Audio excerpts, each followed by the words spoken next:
넘쳐나는 세상이라고 보시면 돼요. 특히나 이 여름철에는 훨씬 더 이런 것들이 맛있게 느껴지고 또한 우리를 유혹하기 마련입니다. 또 한 가지, 그러면서 또 텔레비를 틀어보면 이런 넘쳐나는 먹방들로 인해서 나도 모르게 저 연예인들이 먹고 있는 음식점이 어디인지, 저 연예인들이 먹고 있는 음식이 뭔지 궁금해하면서 아, 오늘은 곱창이 먹고 싶어, 오늘은 피자가 먹고 싶어, 먹지 않았던 것들에 대해서 또 자꾸 먹고 싶다는 생각을 합니다. 그러면서 자꾸 텔레비전을 보면서 먹다 보면 어떻게 될까요, 여러분들? 당연하게 살이 찔 수밖에 없겠죠. 그러다 보니까 다이어트 계획은 머릿속에 세워놨고 휴가는 이제 이미 잡아놨는데 내 뱃살을 보면 출렁출렁 파도가 넘치듯이 출렁출렁 흘러내려오고 있습니다. 앞에서 생각했던 고민들은 뭐였어요? 아, 나 멋있는 호텔 가서 비키니 입을 거야 라고 생각했었을 텐데 이런 몸매 가지고 비키니를 입을 수는 없겠죠. 그러면 올해도 비키니 포기해야 되겠다라는 생각을 하시는 분들도 꽤 많아요. 그래서 내년에는 한번 꼭 내가 입어보더라도 올해는 그냥 이대로 가자라고 생각하시는 분들도 있으실 겁니다. 그런데 또 비만이라고 하면 우리가 뚱뚱하고 그래서 뭐 비키니를 못 입는다 이런 단점도 한 가지가 있지만 또 한 가지 문제는 이 비만한 사람들이 더위를 잘 탄다는 걸 혹시 아세요? 비만한 사람들이 똑같은 여름인데 왜 나만 더울까? 똑같이 뜨거운 거 먹는데 왜 나만 땀날까? 이렇게 뚱뚱하신 분들이 옆에서 땀을 삐질삐질 흘리시면서 굉장히 고통스러워 하시는 것을 많이 보신 적이 있으실 겁니다. 이런 사람들은 왜 더위를 더 잘 탈까요? 그 이유가 뭘까 하면요. 이분들이 가지고 있는 장점이 바로 지방이잖아요. 이 지방이라고 하는 것들, 피하 지방이 그 몸 안에서 몸 안에 있는 열들이 밖으로 나가지 못하도록 해주는 단연 효과를 내고 있습니다. 그러니까 한마디로 얘기해서 굉장히 추운 계절에 두꺼운 패딩을 입는 거야 아니면 얇은 패딩을 입는 거에 따라 달라지죠. 그럼 당연히 두꺼운 패딩을 입은 사람들이 훨씬 더 단연 효과가 좋고 열이 밖으로 나가지 않겠죠. 그러니까 이렇게 비만하고 피하 지방이 많으신 분들은요. 몸 안에 있는 열들이 잘 안에 가둬질 수밖에 없습니다. 근데 우리 몸은 항상성이라는 게 있어요. 그래서 바깥의 온도가 굉장히 더워졌다라고 얘기를 하면 내부의 온도도 굉장히 뜨거워질 수밖에 없습니다. 그럼 그 뜨거워진 온도를 계속해서 유지하면 안 되기 때문에 몸 밖으로 땀을 배출해서 내 몸의 열기를 가라앉게 하는 것이 특징입니다. 그래서 우리가 항상성 작용이라고 얘기를 하는데 문제는 이렇게 비만하신 분들, 뚱뚱하신 분들, 특히나 이런 피하 지방들이 많으신 분들은 몸 안에 단열이 잘 돼 있어서 일반적으로 마르신 분들에 비해서 내부의 열들을 훨씬 더 많이 갖고 계세요. 그러다 보니까 밖으로 방출되어져야 될 열들이 훨씬 더 많을 수밖에 없습니다. 그러니까 마르고 날씬하신 분들에 비해서 훨씬 더 많은 양의 땀을 흘릴 수밖에 없다는 겁니다. 그러니까 고통스럽죠. 사실은 굉장히 불편한 게 많다는 거 다 알고 계실 거예요. 근데 이 비만하게 되면 불편하게 되는 문제가 또 한 가지가 있다는 겁니다. 그게 또 뭘까요? 뭐 이거는 여러분들 너무도 잘 알고 계시죠. 우리가 뚱뚱하다, 비만하다라고 얘기를 했을 때 그 질병이 훨씬 더 많이 걸린다는 건 이미 너무도 잘 알고 있습니다. 뭐 고혈압부터 고지혈증, 당뇨, 기타 여러 가지 질병의 유병률이 일반적으로 건강한 사람들에 비해서 높다는 건 충분히 알고 계실 거고 또 한 가지 안타까운 점이 한 가지가 또 뭐냐면 바로 비만하면 암이 걸릴 확률이 훨씬 더 높다라는 것도 다 알고 계십니다. 그래서 뭐 담도암, 전립선암, 그다음에 대장암, 간암, 기타 이런 모든 암들이 일반적인 사람들에 비해서 훨씬 더 높죠. 근데 이런 것들이 원인이 되는 게 결과적으로 뭐다? 피하 지방보다는 어떤 거? 내장 지방이 훨씬 더 많으신 분들이 이런 질병의 유병률이 높다는 것까지도 다 알아. 이거 자체가 이제는 비만하신 분들이 나는 병이 잘 걸릴 수도 있고 나는 암에 걸릴 수도 있고 내장질병이 훨씬 더 나쁜 거야 라는 것들을 뭐 굳이 이제 얘기하지 않아도 모든 사람들이 다 알고 있다라는 겁니다. 그러니까 참 억울할 수밖에 없어요. 그렇다고 이분들이 뭐 살을 빼지 않으려고 뭐 아무것도 안 한다? 아니라는 거죠. 굉장히 많이 노력을 하셨을 겁니다. 그거를 스스로 알고 있기 때문에. 그런데 어떻게 해요? 안 빠져요. 빠지지 않으니까 어떡해요. 나름대로 다이어트도 해보고 나름대로 운동도 해보고 그 다음에 남들 안 해본다는 여러 가지 다이어트를 다 해봤는데도 뱃살이 안 빠지는 거예요. 제가 농담삼아 이런 얘기 많아요. 죽어도 안 빠지고 더럽게 안 빠진다라고 얘기하죠. 진짜 안 빠지다 보니까 남들보다 적게 먹어도 살이 잘 안 빠져요. 물만 먹어도 살쪄요. 이런 고통들을 얘기하시는 분들 많습니다. 그러면 왜 이렇게 뚱뚱해졌을까라고 생각하면 우리는 일반적으로 이렇게 비만하신 분들을 어떻게 생각하십니까? 게으른 사람이야. 이런 사람들은 운동도 잘 안 하는 사람들이고 식탐이 많은 사람들이야. 그래서 일반적으로 먹는 거에 비해서 움직이지 않아서 그래 라는 게 일반적인 상식 수준이에요. 비만에 대한 생각을 하는 게. 그래서 굉장히 부정적으로 아주 불편한 시선으로 뚱뚱한 사람들을 쳐다보는 경우들이 굉장히 많죠. 근데 이분들도 굉장히 나름대로 고충이 많았다라는 겁니다. 여러분들도 아마 동의하신 분들도 굉장히 많아요. 노력했는데도 안 빠지는데 어떡하냐고 라고 볼멘소리를 하시는 분들도 있으실 거라는 겁니다. 그러면 비만이라고 하는 것이 왜 발생할 것인가 라고 얘기를 해보면 그렇죠. 앞에서 말씀드린 것처럼 먹은 양에 비해서 운동량이 적은 것도 맞아요. 근데 앞에서 운동을 다 했는데도 적게 먹은데도 살이 안 빠진 이런 분들은 억울하게 살찐 겁니다. 문제는 뭐냐면요. 타고난 체질, 즉 유전 을 타고났다고 보시면 돼요. 그러니까 한마디로 얘기해서 양쪽 부모가 뚱뚱하신 비만인 경우에는 자녀가 70% 이상의 뚱뚱 확률이 높다라는 겁니다. 그러니까 결과적으로 유전적인 경향이 굉장히 깊고요. 또 한 가지 뭐냐면 내 몸에서 음식을 섭취하고 그것을 조절하는 어떤 시스템들이 있단 말이에요. 그런 시스템들이 장애를 일으켰기 때문에 내가 여러 가지 노력을 하고 적게 먹고 운동을 해도 그런 효과가 제대로 나타나지 않았다는 겁니다. 그런 이유들이 바로 렙틴 저항성, 그리고 유해물질이 몸 안에 굉장히 많았을 경우, 그리고 나도 모르게 발생되어져 버린 탄수화물 중독, 그리고 만성 스트레스가 몸 안에 각종 산화 스트레스를 만들고 만성염증을 일으키는 것뿐만이 아니라 앞에서 말씀드린 것처럼 우리가 체중이라든가 먹는 것들, 식용에 대한 조절 시스템이 오작동을 하게 되면서 결과적으로 지방이 증가하게 되고 뚱뚱해지는 거라는 겁니다. 그러니까 결과적으로 그냥 무조건 운동해, 무조건 적게 먹어라고 얘기할 수는 없다는 얘기인 거죠. 이젠 과학이 발달했잖아요. 그럼 과학적으로 살을 빼는 방법을 알아야 되려면 이런 것들을 이해하고 넘어가시는 것이 필요하다는 생각을 합니다. 그래서 오늘은 여러분들 건강한 다이어트라고 얘기를 했으니까 우리가 무조건 굶어라, 무조건 운동해라 라는 얘기가 아니라 조금 우리가 기억해야 될 호르몬들을 좀 말씀을 좀 드리겠습니다. 그래서 비만을 유발할 수 있는 호르몬 3가지는 오늘 기억해보자 라는 걸 말씀을 좀 드리면서 그렇다 그러면 좀 더 자세하게 원인들을 살펴보도록 하겠습니다.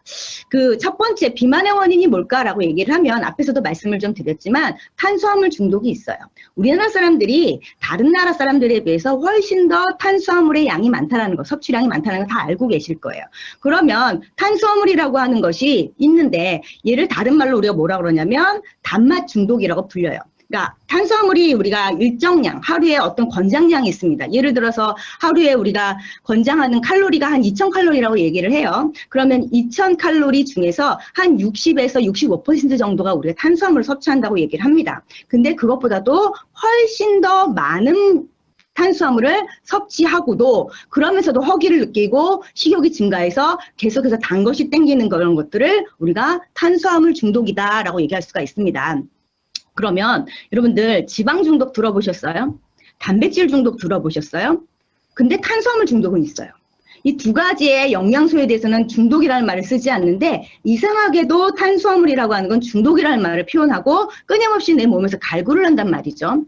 자, 탄수화물이라는 건 우리가 우리 몸에서 굉장히 중요한 에너지원입니다. 근데 특히나 우리 뇌는요, 오로지 지방도 아니고 단백질도 아니고 누구만 갖다 씁니까? 탄수화물의 일종인 포도당만 갖다가 에너지원으로 쓰고 있습니다. 자, 그러면 내가 뇌를 움직이기 위해서는 탄수화물을 먹는 게 맞습니다. 그런데 아주 단맛이 강한 아주 뭐 흑당 뭐 라떼라든가 이런 것들 내가 먹었어요. 그러면 뇌의 한 일부분에서 어떤 일부분이 있냐면 쾌감을 느끼는 부분이 있습니다. 그 부분에서 얘가 활성이 되면서 그 부위에 활성되면서 나오는 신경 전달 물질인데 그게 바로 도파민이에요.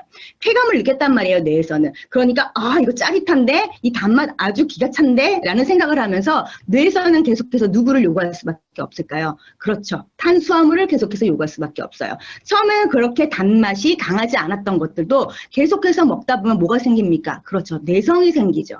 내성이 생기면서 끊임없이 더 강한 탄수화물을 요구할 수밖에 없게 되고요. 그러면서 결과적으로 중독이 되고 그런 탄수화물 중독은 결과적으로 어떤 일을 벌어지게 할까요? 여러분들 바로 비만함을 일으킬 수밖에 없다라는 겁니다. 그래서 비만함을 일으키는 것뿐만 아니라 탄수화물은 여러분들 몸 안에서 들어와서 남아돌면 어떻게 됩니까? 에너지원으로 쓰고 남아돌면 모두 다 지방으로 저장되기 되기 때문에 그래서 우리가 성인병의 원인이 된다는 건 몸도 잘 알고 계실 거라고 생각을 합니다. 자, 그러면 우리가 탄수화물이라고 해서 무조건 모두 다 나쁜 탄수화물은 아니에요. 특히 여러분들을 살찌게 하고 여러분들의 질병을 일으킬 수 있는 탄수화물은 어떤 것이냐 그러면 과당, 뭐 이런 것들이 포함되어져 있는 단순당이라는 겁니다. 그럼 그 단순당이 가장 많이 들어있는 음식들이 뭘까요? 지금 이렇게 쫙 깔려져 있는 음료수부터 시작해서 그 다음에 쿠키, 과자, 아이스크림, 빵류 이런 것들이 다 있고요. 특히나 보통들 많이 드시는 게 바로 이런 콜라나 사이다, 주스,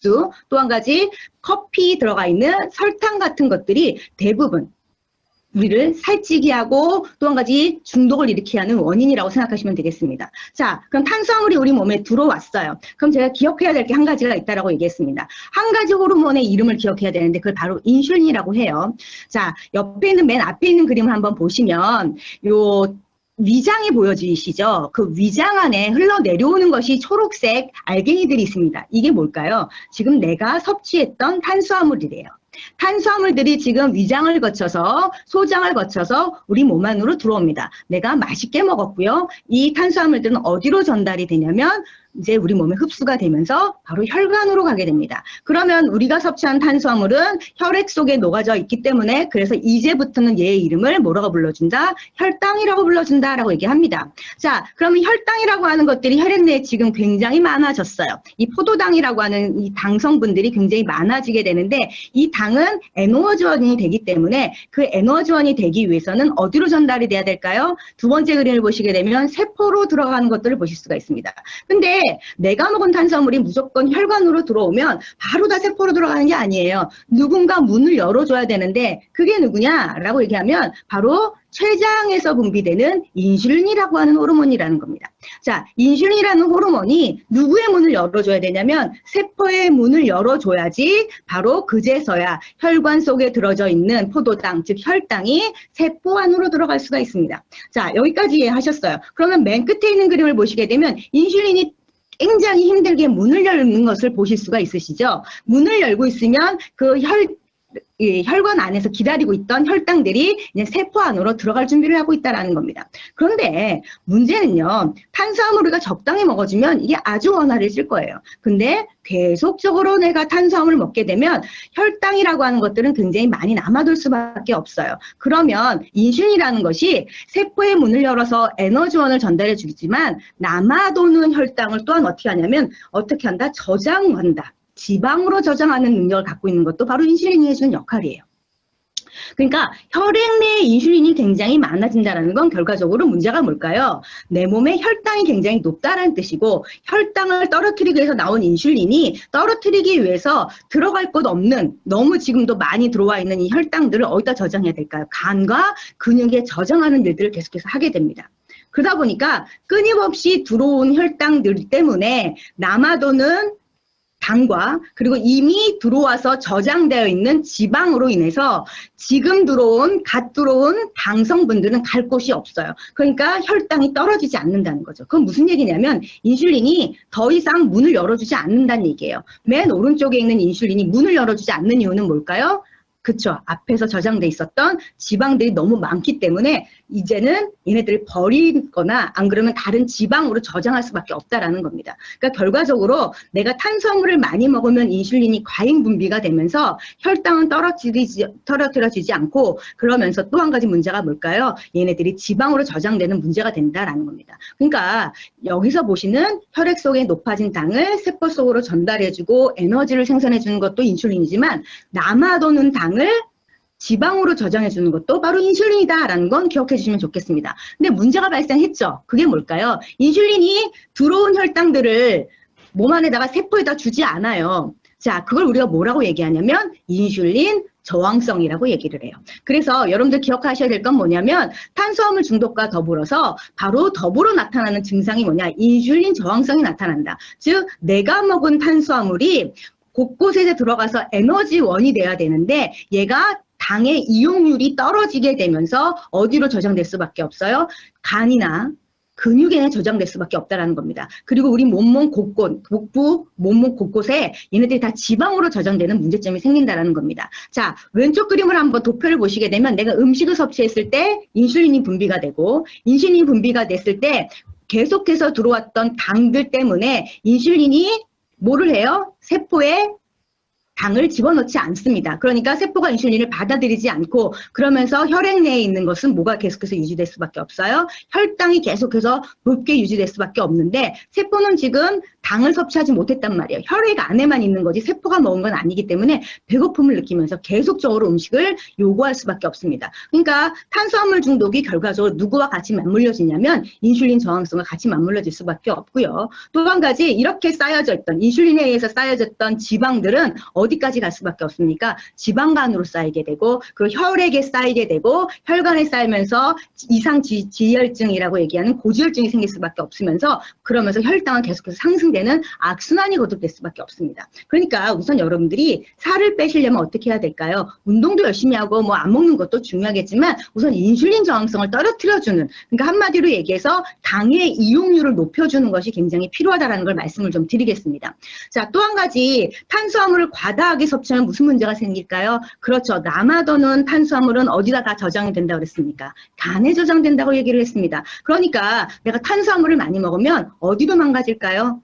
간도 망가진다는 거고요. 우리가 지방간이라고 부르지만 사실은 지방간이라는 말은 무슨 얘기예요? 간이 살찐 거예요. 뭐로 인해서? 지방으로 살찐 겁니다. 그게 바로 지방간이에요. 그러니까 예를 들어서 우리는 지방간 하면 알코올을 섭취하신 분들이 지방간이 잘 생긴다고 얘기를 했지만 요즘에 급변하는 문제는 뭐냐면 알코올을 하지 않았는데도 불구하고 탄수화물을 과잉으로 섭취하신 분들이 훨씬 더 많이 지방간이 발생한다는 것을 이 도표로 보실 수가 있으십니다. 이 지방간이 발생하면 문제가 뭔지 아세요, 여러분들? 바로 지방에 염증이 생기게 되면서 지방 간염이 발생하고요. 그 지방 간염이 10년 내에는 간경화라든가 간암으로도 변경이 돼서 그게 문제를 일으킬 수 있다는 겁니다. 앞에서 제가 얘기했죠. 비만하신 분들이 간암에 걸릴 확률이 높다라고 얘기하는 게 바로 이런 지방간으로부터 시작되는 거라고 보시면 될 것 같습니다. 그러니까 내가 지금 간 수치가 높아요. 내가 지금 지방간이에요라고 얘기하신 분들은 첫 번째 뭘 먼저 해야 된다? 그쵸. 살 먼저 빼야 된다라는 걸 말씀을 좀 드리겠습니다. 두 번째 호르몬을 좀 기억해 주시면 좋겠습니다. 이 렙틴 호르몬은 뭐 여러분들 너무도 잘 알고 계신 호르몬이실 거예요. 렙틴 호르몬이 해준 역할이 뭡니까? 우리 몸에서 분비되면서 어디서 분비됩니까? 지방에서 분비가 되면서 포만감을 느끼게 해주는 애들입니다. 자, 내 몸에 지방들이 있어요. 내가 음식물을 섭취하게 되면 이 렙틴 호르몬이라고 하는 애들이 쫙 지방에서 분비가 됩니다. 그러면서 어디로 전달이 될까요? 뇌에다 전달을 합니다. 그러면서 뇌에다가 뭐라고 얘기합니까? 그만 먹게 해줘. 포만감을 느끼게 해줘. 더 이상 내가 이것을 먹지 않게끔 방어해줘라고 신호를 보냈던 거예요. 그러면 뇌에서는 더 이상 음식에 대해서 매력을 잃게 되고 그러면서 포만감을 느끼게 되면서 음식을 먹지 않게끔 배부름의 신호가 느끼게 되면서 음식이 거부되어지는 그래서 아주 자연스러운 순환이 되게 될 수 있습니다. 그래서 적정하게 먹으면 돼요. 그러면 우리 몸에서는 렙틴이라고 하는 것이 적정하게 잘 만들어지면서 포만감과 더불어서 과하게 음식을 탐하지 않을 수 있게 되는데 문제는 또 한 가지가 있다라는 겁니다. 그게 바로 이 렙틴이라고 하는 애가 어떤 특성을 가지고 있냐를 한번 보시면 필요할 것 같아요. 지방세포라고 하는 것이 있었죠. 뭐 그게 이제 내장 지방일 수도 있고 뭐 여러분들이 있는 허벅지 지방일 수도 있고 엉덩이 지방일 수도 있어요. 그런 지방세포 안에서 뭐가 나온다고요? 렙틴이 나와요. 그런데 그 렙틴이라고 하는 애들이 나올 때는 지방량이 많게 됐을 때 지방량이 많게 됐을 때 렙틴이 증가합니다. 그러면서 결과적으로 음식의 섭취를 억제하고 신체 활동을 증가시키게 되면서 더 이상 먹지 않게끔 해주고 비만을 예방해주는 역할들을 해요. 그런데 내가 별로 먹지 않아서 렙틴의 양이 줄어들었어. 그럼 무슨 얘기예요? 지방세포도 양이 줄어들었다는 뜻이에요. 그럼 렙틴도 감소하게 되면서 음식 섭취량도 많아지게 되고 신체 활동도 감소하게 되면서 훨씬 더 많이 먹게 될 수밖에 없습니다. 그러니까 결과적으로 렙틴이라고 하는 호르몬은 우리 몸에 포만감을 주는 애들인데 렙틴이 감소되면 배고픔을 느껴서 음식을 찾게 되는 원리라는 겁니다. 자, 그러면 이 그림은 여러분들 많이 보셨을 거라고 생각을 해요. 자, 먼저 보실 그림은 어느 쪽이냐면 여러분들 보시는 왼쪽 렙틴 저항성의 악순환이라고 하는 표를 한번 보실 필요가 있으실 것 같아요. 자, 정상인이라고 하는 사람들은 기본적으로 지방이 적당하게 분비가 되어 있을 거예요. 그러면 렙틴의 분비량도 적당하게 분비가 됩니다. 그러니까 당연하게 식욕이 자연스럽게 억제되는 효과를 보실 수가 있는데 이런 상태에서 문제가 뭐냐면 뚱뚱한 사람들은 어떻게 될까요? 지방량은 굉장히 많아요. 근데 우리가 일반적으로 뚱뚱하지 않더라도 일반적인 사람들이 어떠냐면 특히나 우리 그 40대, 40, 50대의 중년 여성들이 어떤 특징을 갖고 있냐면 음식 남는 거를 굉장히 싫어해요. 그걸 굉장히 아까워합니다. 어떤 사람들은 술 아까워하는 사람들도 있고 어떤 사람은 음식 남기는 거 아까워하는 사람들도 있어요. 그러니까 이거 아까운데 한 번만 더 먹지 뭐. 지금 배는 부르고 배가 터질 직전인데도 불구하고 그래 요것만 먹자. 그래 오늘까지만 다이어트 하자. 그래 이것만 먹으면 내가 내일부터는 정말 다이어트를 하겠다라고 하면서 포만감을 눌러 이기고 꾸역꾸역 내 몸에다가 음식물을 집어넣습니다. 그렇게 되면 어떻게 될까요? 얘가 내성이 생겨요. 몸 안에서 자연스럽게 렙틴이 분비돼서 식욕을 억제해야 되는데 지속적으로 음식물이 들어오게 되면 렙틴은 굉장히 많이 분비가 되는데 문제는 뭘까요? 렙틴이 일을 안 해요. 어차피 또 들어올 거기 때문에 식욕이 억제가 안 된다는 겁니다. 그게 바로 렙틴 저항성이에요. 그러면 이 그림 말고 여러분들 빨간색에 있는 도표를 한번 볼게요. 자, 여기 패트셀이라고 얘기하는 지방세포들 한번 볼게요. 이 지방세포라고 하는 애들이 여러분들 음식을 먹으면 여기서 뭐가 나옵니까? 그렇죠. 렙틴이라고 하는 호르몬이 나와요. 그런데 앞에서 렙틴 저항성이 생기는 원인 한 가지는 뭐였습니까? 포만감을 느끼는데도 불구하고 내가 꾸역꾸역 먹었고 꾸역꾸역 먹은 것이 내성이 생겼기 때문에 렙틴 저항성이 생긴다는 건 첫 번째인 거예요. 두 번째 원인이 뭐냐? 그런다면 여기서 보시게 됐을 때 지방세포에서 렙틴이 분비가 되는데 그때 누구랑 만나게 되냐면 여러분들 잘 알고 계시다시피 지방세포는 염증 물질을 굉장히 많이 갖고 있다고 말씀을 좀 드렸어요.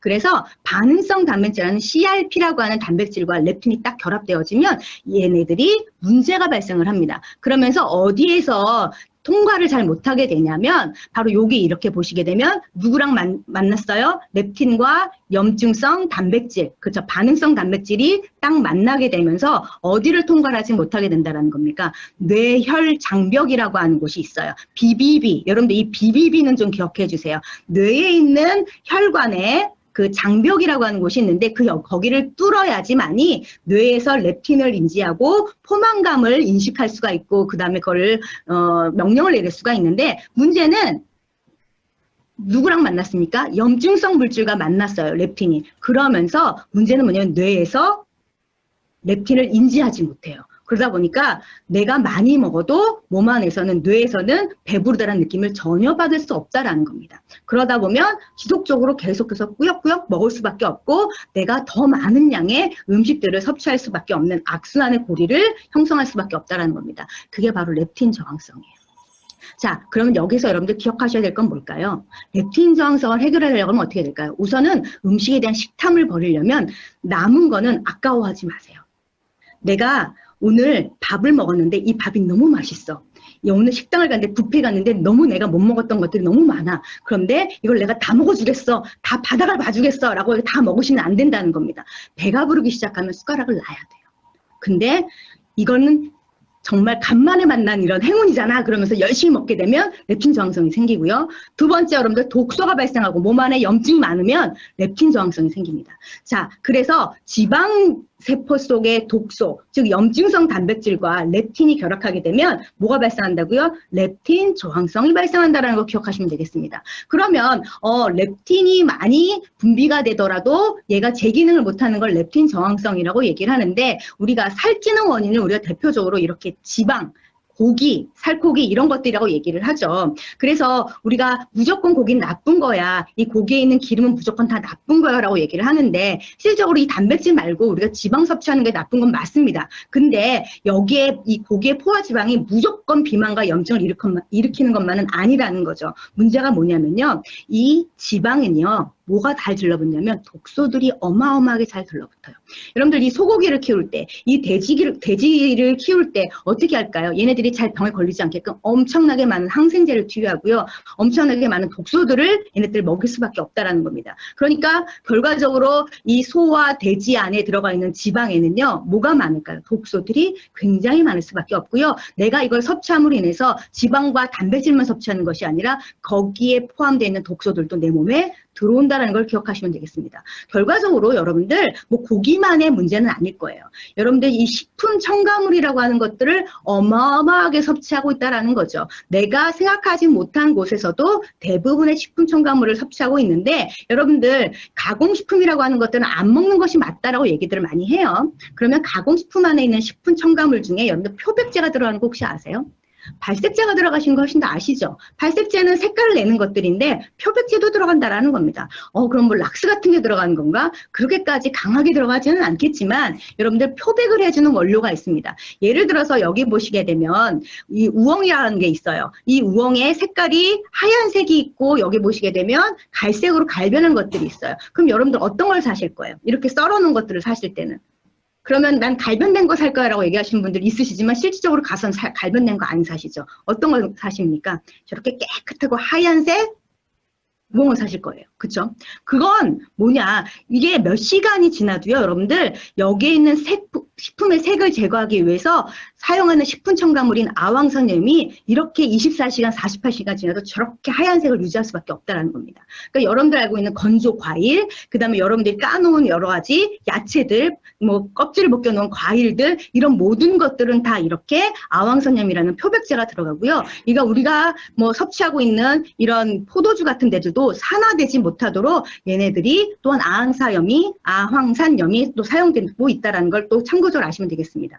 또 한 가지 발색제는 너무 잘 알고 계시죠? 얘가 햄이나 소세지나 뭐 여러 가지 각종 젓갈류에 들어가면서 색깔을 내주고 풍미를 굉장히 높게끔 해주는 그런 식품 첨가물입니다. 근데 얘네들이 열을 가하게 되고 그리고 뭐 그 다음에 이렇게 구워지게 되면서 문제가 뭘까요? 굉장히 무서운 발암물질이 일으켜진다는 거 다 알고 계실 거라는 거죠. 그래서 우리가 무슨 얘기들을 많이 하냐면 내가 소비하고 있는 식품들은 대부분 90% 이상이 뭐를 위해서? 가공식품에 있는 식품 첨가물을 사기 위해서 지불되고 있다라고 얘기를 하고 있다는 겁니다. 그만큼 굉장히 많은 현대인들이 가공식품에 들어가 있는 화학 첨가물들을 너무도 의식하지 않고 먹고 있다는 걸 얘기할 수 있다는 겁니다. 그런 독소들이 계속해서 들어오면 어떻게 될까요? 그런 독소들이 어디에 가서 자리를 앉을까요? 이 독소들이 가장 좋아하는 것이 바로 지방이에요, 여러분들. 내 몸에 있는 지방 곳곳에는요, 끈적끈적한 곳이란 말이에요. 그러면 그 독소들이 바로 지방이 있는 곳에 딱 달라붙어서 이 지방에 변이를 일으키고 염증 물질을 일으킨다는 겁니다. 결과적으로 비만과 내장 지방이 많을수록 혈중의 독소량이 높다는 연구들이 계속해서 지어지고 있고요.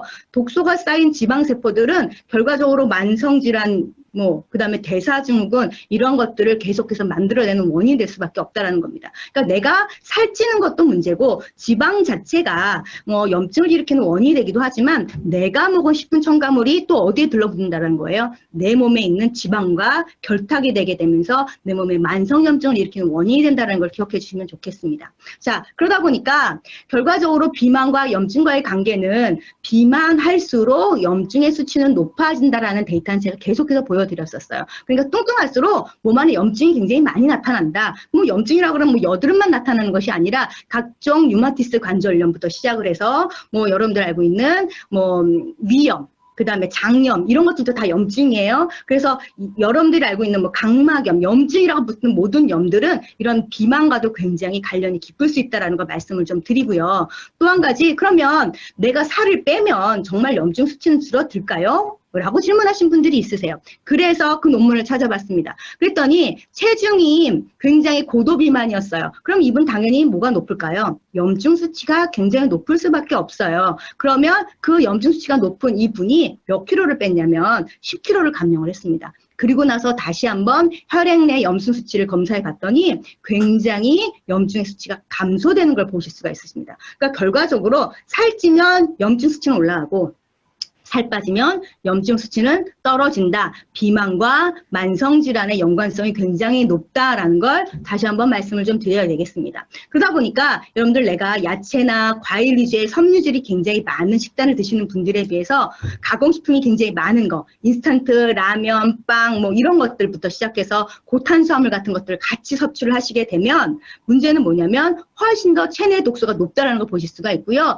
그리고 뇌독소와 함께 결합되는 그런 단백질 양도 굉장히 높아지는 것을 보실 수가 있으십니다. 그러니까 내가 가급적이면 지방 섭취를 줄이고 탄수화물을 줄이는 것도 굉장히 중요하다라고 생각하셔야 되고요. 독소를 밀어내는 이런 디톡스 제품들을 섭취하시는 것이 굉장히 필요하겠죠. 자, 그렇다 그러면 자, 여태까지 설명드렸던 건 뭐에 대해서 얘기해 드렸어요? 렙틴 저항성에 대해서 얘기해 드렸어요. 렙틴이라는 건 어떤 역할을 한다? 우리 몸에 포만감을 준다. 지방에서 분비되면서 뇌에게 연락이 줘서 포만감을 일으키게 하는데 문제는 이 렙틴 저항성이라는 게 뭐예요? 몸 안에 있는 지방과 그 다음에 뭐와 독소가 결합되어지면 렙틴 저항성이 생성된다라고 얘기했는데 여러분들 렙틴 저항성이 나타나시는 분들이 이 5가지에 한 가지라도 포함되신 분들이라면 나는 렙틴 저항성이 있구나라고 생각하시면 됩니다. 자, 첫 번째 어떤 분들이냐? 아무리 운동을 해도 살이 빠지지 않는 분들은 내 몸에 렙틴 저항성이 있으신 분들입니다. 두 번째, 칼로리 제한 다이어트를 자주 해본 적이 있다. 그래서 나는 하루 종일 안 먹었어요. 며칠씩 단식했어요. 뭐 저녁만 안 먹었어요. 이러면서 칼로리를 확 줄였던 다이어트를 여러 번 해보셨던 분들은 렙틴 저항성이 걸릴 확률이 굉장히 높고요. 다이어트가 처음엔 잘 됐는데 이제는 해도 잘 안 돼요. 안 빠져요. 옛날엔 쭉쭉 막 10kg, 15kg씩 쭉쭉 빠졌는데 요새는 2, 3kg 빠지기도 너무 힘들어요. 내기하신 분들은 다 렙틴 저항성 있으신 분들이에요. 먹어도 배가 고파요. 이것들도 렙틴 저항성이고 무기력하고 탄수화물과 단당류를 계속해서 찾으신 분들 당연히 렙틴 저항성 있으신 분들입니다. 자, 여기에 내가 포함된다라고 얘기하시면 여러분들은 뭐라고요? 그쵸, 렙틴 저항성이 있으신 분들이다 라고 얘기하셔야 됩니다. 이런 분들은 죽어라 운동해도 안 빠져요. 아무리 굶어도 안 빠져요. 렙틴 저항성을 해결하셔야 된다는 겁니다. 그래서 렙틴 저항성을 해결해 줄 수 있는 제품이 뭐냐? 그럼 바로 젠쉐이프예요. 젠쉐이프가 제가 굉장히 좋아하고 이 제품이 굉장히 특화가 되어 있는 제품이라고 강조하는 이유가 뭐냐면 얘가 렙틴의 효율을 굉장히 높여준다라는 겁니다. 그래서 과식을 억제시켜주고요. 체지방을 감소시켜주는 것뿐만이 아니라 탄수화물을 과잉으로 섭취하더라도 얘가 문제가 뭘까요? 계속해서 많이 먹게 되면 탄수화물 중독이 생기잖아요. 그런 설탕 중독, 탄수화물 중독을 조절해주는 역할들을 한다는 겁니다. 그래서 얘는 언제 먹어야 될까요? 얘는요, 식전에 드셔야 돼요. 식전 30분 전에 아니면 1시간 전에 드시고 나서 식사를 하시거나 내가 과자를 먹거나 빵을 드시게 되면 이 식사가 맛이 없어지게 되기도 하고요. 쉽게 배가 부르게 만들어지기 때문에 양을 줄여주기도 하고 그리고 또 한 가지 몸 안에서 얘네들의 중독 증상을 줄여주는 기특한 애가 바로 젠쉐이프입니다. 거기다 또 한 가지 여러분들 제가 단언할 수 있는 건 얘가 혈당의 수치를 정상적으로 유지하는 데 굉장히 도움을 많이 주고 그러면서 또 공복감을 조절해주는 굉장히 효과적인 제품이다라고 말씀을 좀 드리겠습니다. 자, 그럼 젠쉐이프에 뭐가 들어있는데 이런 효과가 있어? 라고 말씀을 좀 하실 거예요. 젠쉐이프는 여러분들 다 알고 계시겠지만 와일드망고 종자추출물이라고 하는 애가 있습니다. 얘가 기능성 원료로서 우리 몸에서 렙틴의 어떤 기능들을 굉장히 정상화시켜주는 것이 가장 잘하는 역할 중에 한 가지라고 한다면 또 한 가지 뭐가 특징적인 거냐면 아디포넥틴. 여러분들 앞에서 뭘 기억하시라고 얘기했어요? 인슐린 저항성, 렙틴 저항성 기억하라고 얘기하셨는데 한 가지만 더 기억해 주시면 좋겠어요. 머릿속에 아디포넥틴이라고 하는 호르몬 한 가지 기억해 주세요. 얘도 마찬가지로 지방에서 분비되는데 그 지방에서 어떻게 하냐면 지방이 과잉으로 만들어지는 것을 분해하는 호르몬이에요. 그러니까 우리 몸에서 굉장히 중요하고 아주 기특한 호르몬이라고 보시면 됩니다. 그런데 이 와일드망고 종자추출물을 섭취하게 되면 무슨 역할을 하냐면 이 아디포넥틴 호르몬이 증가합니다. 그러면서 아디포넥틴 스스로가 뭐를 분해해줘요? 지방을 분해해주고 지방 사이즈를 감소해주는 효과를 갖게 된다는 겁니다. 그렇기 때문에 여러분들 젠쉐이프를 드시게 되면 내 몸 안에서 지방을 줄여주는 역할도 하지만 내 몸에 좋은 호르몬인 아디포넥틴 호르몬이 지방 자체를 감소게끔 해주는 역할을 한다는 거예요. 자, 그런데 이 아디포넥틴은 여러분들 젊을 때 훨씬 더 많아요. 그래서 우리가 20대 다이어트 할 땐 굉장히 효과가 빨랐어요. 그러다 보니까 내 몸에서 아디포넥틴의 양이 많다 보니까 뭐 조금만 운동해도 조금만 식단 조정해도 굉장히 살이 잘 빠졌던 거죠. 근데 문제는 나이가 들수록 이 아디포넥틴 양이 줄어들어요. 그리고 유전이 있을 때도 뭐 아디포넥틴이 줄어들 수도 있지만 문제는 지나치게 내가 식탐을 하면서 과식을 했거나 운동을 안 했거나 그러면 내장 지방이 증가할 거 아닙니까? 그러면서 그 지방의 양이 증가하게 되면서 아디포넥틴이 확 줄어들 수밖에 없습니다. 그러면 이 아디포넥틴이 감소하게 되면 지방량은 계속해서 많아지게 되고 혈관에 지방이 쌓이게 되고 혈압이 높아지게 되고 그리고 혈당 조절이 안 되는 그런 문제점이 생기게 되면서 여러 가지 만성질환이 발생될 수밖에 없습니다. 그래서 아디포넥틴이 해주는 역할이 뭐냐라고 얘기하면 혈관을 청소해주고 당뇨의 기능들을 조절해주고 그리고 혈압을 낮춰주는 그런 아주 좋은 호르몬이다라고 말씀을 좀 드리면서 우리 젠시에프는 바로 아디포넥틴의 양을 증가시키는 그런 제품이다라고 말씀을 좀 드리겠습니다. 그래서 여러분들 내장 지방 자체가 증가하면 아디포넥틴이 감소한다는 거 기억하시면 좋으실 것 같아요. 자, 그래서 이 아디포넥틴에 대한 것들이 예전에는 그렇게 많이 다뤄지지 않았어요. 그런데 바로 요즘에는 이 논문에 대한 얘기들이 너무도 많이 나오고 있다는 겁니다. 그래서 우리가 뭐 렙틴이라고 하게 되면 일반적으로 포만감을 덜어주는 정도로 얘는 해주는 거라고 얘기를 한다 그런다면 아디포넥틴 자체는 먹는 거와 관계없이 체지방을 줄여줄 수 있는 아주 기특한 호르몬이에요. 그러니까 내 몸에 아디포넥틴이 많아야 돼요. 그래서 탄수화물과 지방의 연소에 아주 밀접한 역할을 해주는 것이 바로 아디포넥틴이고요. 또 한 가지 얘가 해주는 역할이 뭐냐? 인슐린 저항성을 막아주는 역할을 합니다. 그러니까 내 몸에 아디포넥틴이 많다라고 한다 그러면 내가 당뇨 걸 확률이 떨어지게 되고 인슐린 저항성 문제점이 개선되는 효과를 보실 수가 있다는 거고요. 또 한 가지 얘가 얼마나 또 기능적으로 굉장히 우수하냐면 내 몸에 많다라고 했을 때는 혈액에 떠다니게 되는 각종 염증 물질, 어디서 다 나온 것들이에요. 지방에서 나온 굉장히 안 좋은 염증 물질들이겠죠. 이런 것들을 다 억제해주는 그런 역할들 해주는 것이 바로 아디포넥틴 해주는 역할입니다. 그러니까 혈관 청소를 해준다는 얘기가 틀린 얘기가 아니라는 거죠. 그래서 아디포넥틴이 다시 한번 결론적으로 얘기하자면 아디포넥틴은 우리 몸에 있는 지방 주변에 있는 염증 세포들이 많이 분비가 될 경우에는 아디포넥틴은 줄어들 수밖에 없습니다. 근데 아디포넥틴은 원래 가만히 있어도 지방을 태워주고 에너지를 막 높게끔 해주는 호르몬이기 때문에 우린 뭘 먹어야 된다고요? 그렇죠. 젠시에이프를 드시면 아디포넥틴이 충분하게 늘어날 수 있게끔 도와준다라는 걸 말씀을 좀 드립니다. 그래서 무조건 빼주는 것이 아니라 내 몸 스스로가 내 몸을 조절할 수 있는 능력을 회복할 수 있게끔 만들어주는 게 바로 젠시에이프라고 보시면 되고요. 또 한 가지 젠시에이프가 들어있는 게 뭐냐면 바로 녹차 추출물인 녹차 카테킨이 들어가 있습니다. 자, 녹차 카테킨은요, 여러분 이미 얘가 다이어트 효과에 굉장히 검증된 식약처에서 인정한 인증 원료예요. 그래서 우리 몸에 들어오는 탄수화물이 지방으로 바뀌는 것을 억제시켜주는 효과가 굉장히 탁월하고요. 또 한 가지 내 몸에 있는 노폐물이라든가 중성지방이라든가 이런 것들을 배설시켜서 몸 밖으로 매출을 해주는 것이 바로 녹차 카테킨이 해주는 역할입니다. 그래서 이 젠시에프를 드시게 되면 내 몸에 아디포넥틴도 늘어날 뿐만 아니라 흡수되어지는 여러 가지 중성지방이라든가 각종 콜레스테롤 같은 것들도 굉장히 쉽게 몸 밖으로 빠져나가는 아주 빠른 효과를 보실 수 있는 것이 바로 젠시에프 효과라고 보시면 되고요. 바로 이런 녹차 추출물이 지방 연소, 가만히 있어도 더 연소를 잘 시켜주게끔 도와주는 그런 역할을 갖고 있다라고 보시면 되겠습니다. 그래서 여러분들 뭐 옛날에 요즘 보시게 되면 인터넷에 아니면 광고에 뭐 이렇게 빨갱이 초록이 그러면서 뭐 나오는 그런 다이어트 제품들 굉장히 많아요. 그런 제품들에 들어가 있는 것들이 대부분 녹차 추출물이거든요. 근데 우린 녹차 추출물에 뭐까지 포함시켰어요? 와이드망고 종자 추출물까지 같이 뭐 만들어졌기 때문에 훨씬 더 효과적으로 다이어트 효과를 보실 수가 있다라는 거 말씀을 좀 드리겠습니다.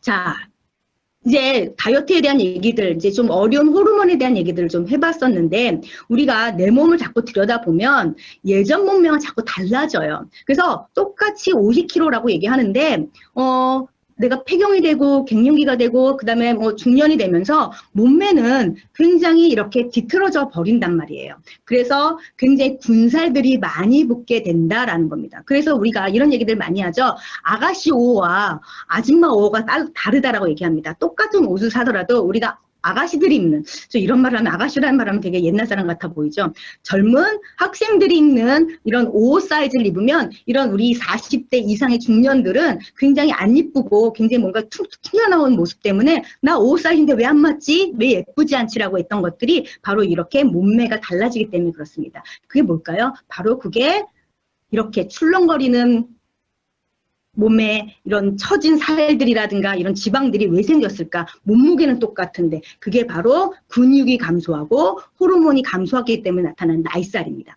자, 그러면 근육이 감소하는 이유가 뭘까요? 호르몬이 감소하는 이유가 뭘까요? 그건 우선은 폐경이 되기 때문에 그렇고 그다음 호르몬이 부족해서일 수도 있어요. 근데 근본적으로 이렇게 호르몬이 감소하게 되면 뭐가 떨어진다고요? 기초대사량이 떨어져요. 뭐 기초대사량 여러분들 너무도 잘 알고 계시죠? 운동을 하지 않더라도 가만히만 있어도 내가 생명을 유지할 때 꼭 필요한 대사를 해주는 것이 바로 기초대사량이에요. 우리 몸에 에너지를 소비할 때 가장 많은 비중을 차지하는 애가 누구냐? 그러면 기초대사량이 60에서 75% 차지하는데 우리가 얘네들이 자꾸 떨어지다 보니까 활동도 잘 못하는 반면에 기초대사량 자체도 줄어들게 되면 결과적으로 나이가 들수록 살이 찌는 체질이 될 수밖에 없다라는 겁니다. 그러면 기초대사량을 높이려면 어떻게 하는 것이 가장 좋을까요? 운동하는 게 되게 좋아요. 그리고 근육을 만들어 놓는 게 굉장히 좋습니다. 근데 근육이 자꾸 감소된단 말이죠. 우리가 40대 이후부터는 근육이 굉장히 많이 감소되고요. 60대, 70대 되게 되면 굉장히 급속도로 근육이 감소되는 거 보실 수가 있으세요. 그러니까 단백질 섭취는 꾸준히 하시는 게 필요하고요. 또 한 가지 문제는 이 근육이 감소되는 이유가 지방에서 나오는 염증 물질이 굉장히 많기 때문에 근육이 감소한다라는 논문 보고들이 있습니다. 또 한 가지 이 근육이 감소하게 되면 여러분들 걸음 속도도 굉장히 느려지고 관절염이라든가 골다공증이라든가 이런 것들, 당뇨 같은 것들도 훨씬 더 쉽게 생기는 것들이 문제가 되실 수가 있으세요. 그래서 근육을 만들어 놓는 것이 굉장히 중요한데 근육이 감소된 이 근감소증이 굉장히 심해지고 있다라고 얘기를 하고 있고요. 그러면서 이 근감소증이 생기는 분들의 4명 중에 1명은 사망 위험이 5배 이상 나타난다라고 보시면 됩니다. 그래서 내가 근감소증인지 아닌지를 한번 체크해 볼 수 있는 방법이 뭐냐라고 얘기하면 예를 들어서 100m의 거리를 있어요. 그 100m에 가는 거리를 평균적인 정상인이라고 하면 1분 30초 안에 들어와야 돼요. 100m를 걸어갈 때. 그런데 내가 100m를 걸 때 1분 30초가 아닌 2분, 3분 이상 걸렸다라고 얘기하면 나는 근육이 감소했구나, 근감소증이구나 라고 생각하시면 되고요. 특히나 100m도 가기 이전에 50m밖에 안 갔는데 1분 30초가 지나버렸어. 그러면 이런 분들은 근감소증이 굉장히 심한 상태인 거고 그러면서 사망률이 2.54배 이상 훨씬 더 높아진다라는 겁니다. 그러니까 결과적으로 근감소증이라고 하는 것들은 내 몸 안에서 굉장히 나를 늦게 하고 사망의 위험률을 높이게 하는 거니까 걸음걸이도 굉장히 빠르게 움직이는 것도 굉장히 중요하겠다라고 말씀을 좀 드립니다. 자, 그러니까 결과적으로 몸무게를 줄이는 게 중요한 게 아니에요. 내 몸에 체중을 줄이는 게 문제가 아니라 내 몸에 근육을 키워주는 게 더 좋습니다. 그래서 여러분들 똑같은 50kg라고 하더라도 여러분들 근육량이 많아지게 되면 처음에는 몸무게는 안 주는 것 같아. 그런데 점점점 몸매 사이즈는 줄어들 수가 있으세요. 근육량이 훨씬 더 무겁거든요. 그렇기 때문에 여러분들 근육을 늘리는 방법을 찾아보시는 것이 필요하다라는 겁니다. 그런데 단백질을 먹으면 근육량이 늘기 때문에 몸이 더 뚱뚱해지고 더 이렇게 거대해진단 말이에요. 그래서 단백질 먹는 거 저는 싫어요 라고 얘기하시는 분들이 있으세요. 자, 여러분들 고단백질 식단을 하게 되면요 살도 빠진다라는 걸 말씀을 좀 드리기 위해서 이 논문을 찾아봤어요. 고단백 식단은요 여러분들 식욕을 억제하는 기능이 있고 그리고 체중을 지속적으로 감소하는 것을 효과적이다라는 것이 논문으로 이미 나와져 있습니다. 그래서 내가 단백질을 평소보다 2배 이상 증가시키잖아요. 그것도 아주 좋은 흡수율이 좋은 단백질을 증가시키면 렙틴의 기능이 굉장히 우수해집니다. 그러면서 포만감도 굉장히 증가되고요. 또 한 가지 체중 감량이 굉장히 효과적이다라는 얘기를 보실 수가 있으세요. 그래서 여러분들 렙틴 자체의 기능들도 효율적으로 만들어주면서도 체중을 감소할 수 있게끔 해주는 것이 바로 단백질이라는 걸 말씀을 좀 드리면 단백질 드셔야 되지 않겠습니까?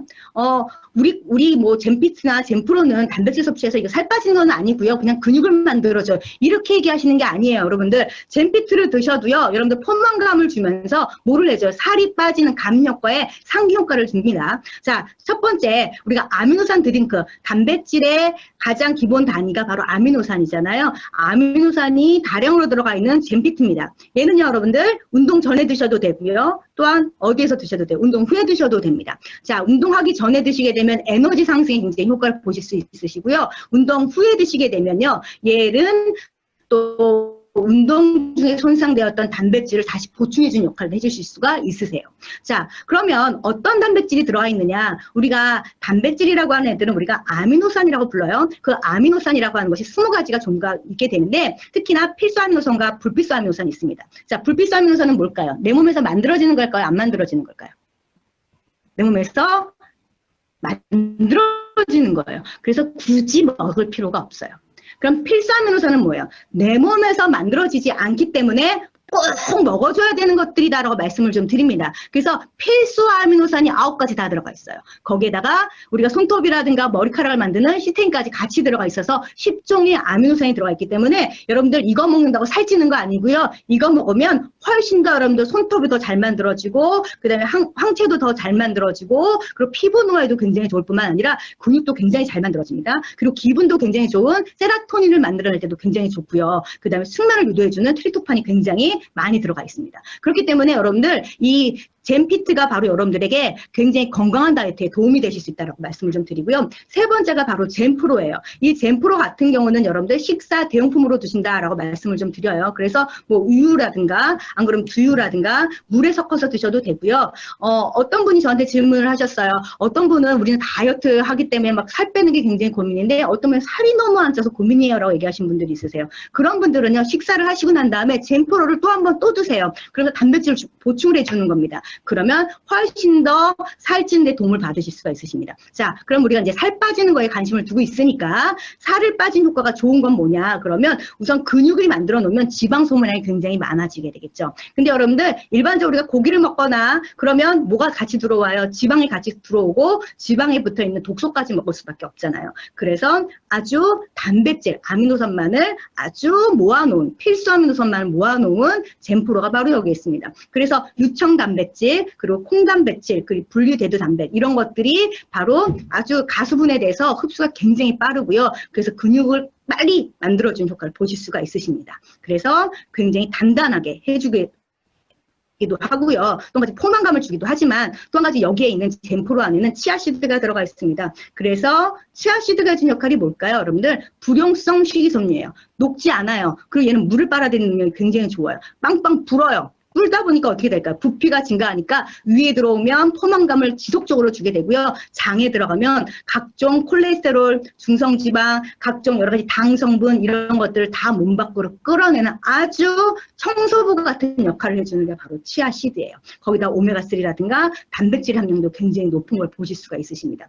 그래서 치아씨드 자체를 드시게 되면 여러분들 우리 몸의 장의 배변 활동에도 도움을 받으실 수가 있고 포만감을 주는 데도 굉장히 효과적이고요. 또 한 가지 이 젠프로를 드시면 가장 좋은 것이 바로 5종의 프로바이오틱스가 들어가 있다. 그 중에서도 락토바실러스라고 하는 이런 장내에 굉장히 중요한 이런 균들이 들어가 있으면서 대장에 굉장히 효과적이고 그리고 위장에도 효과적이고 그리고 또 어디에 그 소장에도 효과적이다라는 걸 말씀을 좀 드립니다. 그래서 장내 나쁜 독소들을 빼주게끔 해줄 뿐만이 아니라 배변 활동도 도와주게 되고요. 그리고 미네랄 흡수에도 굉장히 흡수를 촉진시켜줄 뿐만 아니라 아주 건강한 다이어트. 그래서 저는 젠프로 먹으면서 변을 잘 보게 됐다고 얘기하시는 분들 되게 많습니다. 그러면서 변을 잘 보면요, 여러분 도움되는 게 뭘까요? 그쵸, 뱃살이 쫙 잘 빠집니다. 그래서 젠프로는 뱃살 빼는데 굉장히 일조를 한다라는 걸 말씀을 좀 드리겠습니다. 자, 여태까지 얘기를 해봤습니다. 비만에 대한 얘기들을 해보면 비만이라고 하는 건 그 결과적으로 만성염증 자체가 문제이기도 하고요. 또 한 가지 그런 면역력을 떨어뜨리는 게 문제입니다. 또 한 가지 렙틴이 증가하게 되면서 렙틴 저항성이 생기고 인슐린이 굉장히 많이 증가하게 되면서 인슐린 저항성이 생기게 되면서 대사증후군이 발생했던 것이 문제였잖아요. 얘네들이 적당한 상태로 조절될 수 있게끔 도와주는 것도 필요하고요. 우리가 감소한 아디포카인이라고 얘기하는데 이 아디포카인은 뭐 렙틴이라든가 아디포넥틴이라든가 이런 모든 것들 다 총칭하는 그런 물질이라고 보시면 돼요. 그런 것들이 다 감소하게 되면 우리 몸에 여러 가지 면역력이 떨어지고 감염에 대한 저항력도 떨어질 수밖에 없습니다. 그래서 뚱뚱하고 비만이면 세균이나 바이러스에 대한 감염력이 훨씬 더 높아지게 되고 그리고 질병에 걸리더라도 쉽게 낫지 않는다. 병의 심각도를 매우 유발하기 때문에 살을 빼야 된다라는 거 말씀을 좀 드리고요. 특히나 혈관에 있는 독소를 내보낼 필요가 있다. 그래서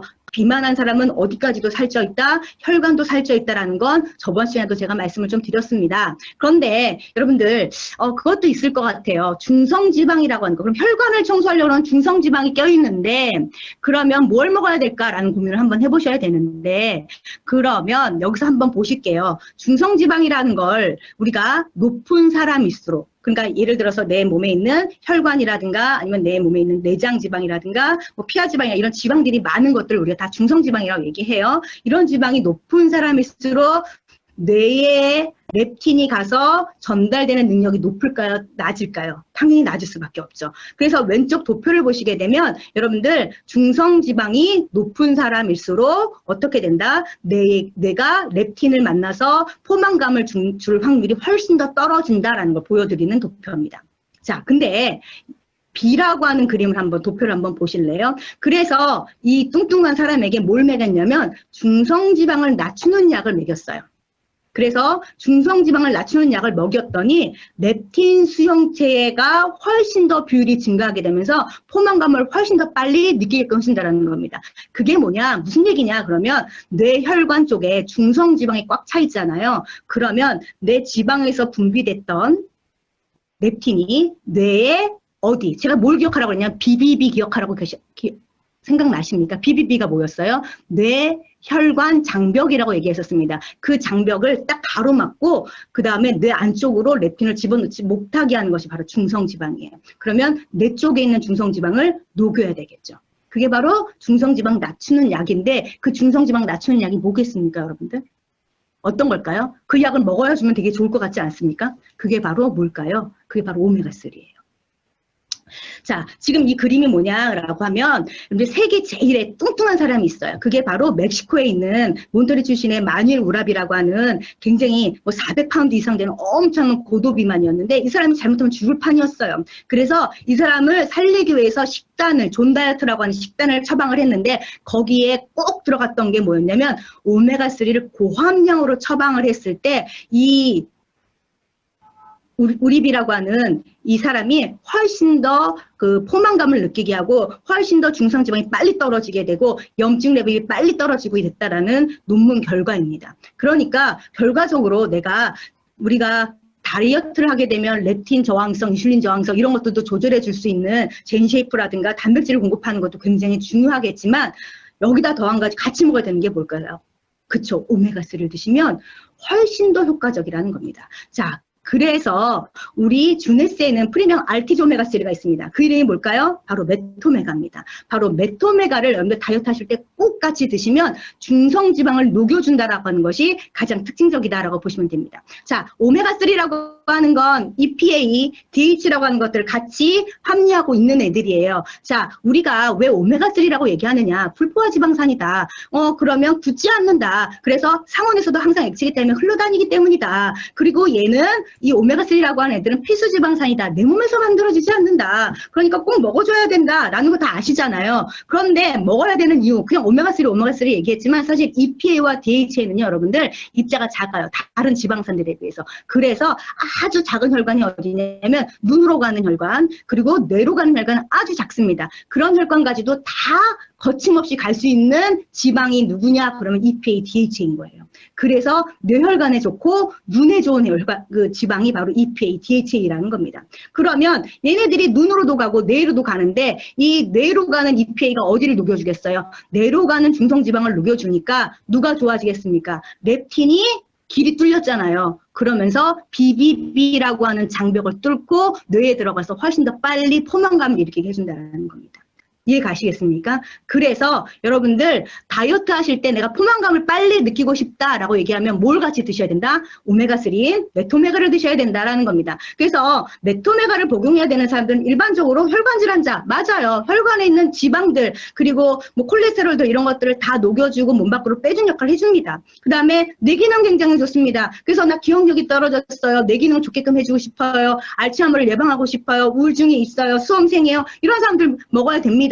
그런데 또 한 가지 좋은 게 뭐예요? 염증을 완화시켜줘요. 만성적인 염증을 가라앉혀주고 각종 관절염이라든가 이런 것들에 대한 것들, 뭐 안구 건조증 이런 염증들을 다 가라앉혀주는 게 바로 오메가3예요. 그런데 얘가 기특한 게 뭐였어요? 뇌로 가는 혈관을 뚫어줬더니 누가 더 잘 가더라? 렙틴이 훨씬 더 뇌로 더 전달이 잘 되더라. 그래서 포만감이 훨씬 더 잘 나타나게 하더라라는 것까지도 말씀을 좀 드렸습니다. 그러니까 결과적으로 보겠습니까? 메토메가는 복부 내장 지방의 콜레스테롤과 중성지방을 녹여주는 것뿐만이 아니라 렙틴의 효율을 훨씬 더 높여주기 때문에 다이어트를 위한 필수 품목이다라는 거 말씀을 좀 드리겠습니다. 그래서 여러분들 지금부터 나 그냥 혈관 관리 안 해도 돼 라고 하실 게 아니라 난 다이어트를 위해서라도 뭘 먹어야 되겠습니까? 메토메가 꼭 드셔야 됩니다. 여러분들 이건 잊지 말고 꼭 섭취하셨으면 좋겠고요. 특히나 우리 그 메토메가의 RTG 오메가3는요. 일반적인 오메가3는 불포화 지방산 말고 포화 지방산까지 같이 붙어져서 만들어져 있는 거예요.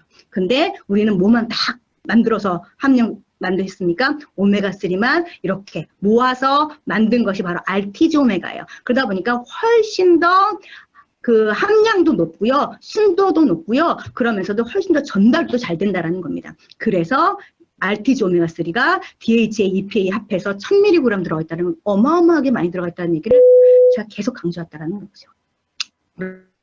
그러니까 다이어트 하실 때는 어떻게 하셔야 되겠어요? 그렇죠. 젠시에이프 드셔야 되고요. 운동 전에, 운동 후에 젠피트 드셔야 되고요. 내가 좀 식단을 조절될 필요가 있어. 그러면 뭘 드셔야 될까요? 젠포를 드시되 꼭 뭘 드셔야 됩니까? 오메가3인 메토메가를 같이 섭취하시게 되면 건강한 다이어트를 하실 수 있다라는 걸 말씀을 좀 드리겠습니다. 휴가 계획 세우셨죠? 휴가 계획 세우시면서 뭐까지 세우셨어요? 다이어트 계획 세우셨죠? 근데 나 이번에는 뭐 비키니 못 입어. 나는 이번에는 짧은 거 못 입어. 나시 못 입어. 이런 고민하지 마세요. 지금이라도 늦지 않았습니다. 지금이라도 열심히 한번 해보자고요. 그러면 여러분들 올해 비키니를 입을지도 모르겠어요. 아니면 올해 아니더라도 지금부터 시작해서 내년에 한번 입어보자고요. 그래서 여러분들 늦지 않고 멋진 몸매로 해변가를 거리는 여러분들 되셨으면 좋겠습니다. 그래서 멋진 다이어트 하시고요. 여러분들 다시 만나실 때는요. 날씬한 모습으로 만나 뵙도록 하겠습니다. 여러분들 건강하시고요. 저는 다다음 주에 만나 뵙도록 하겠습니다. 감사합니다.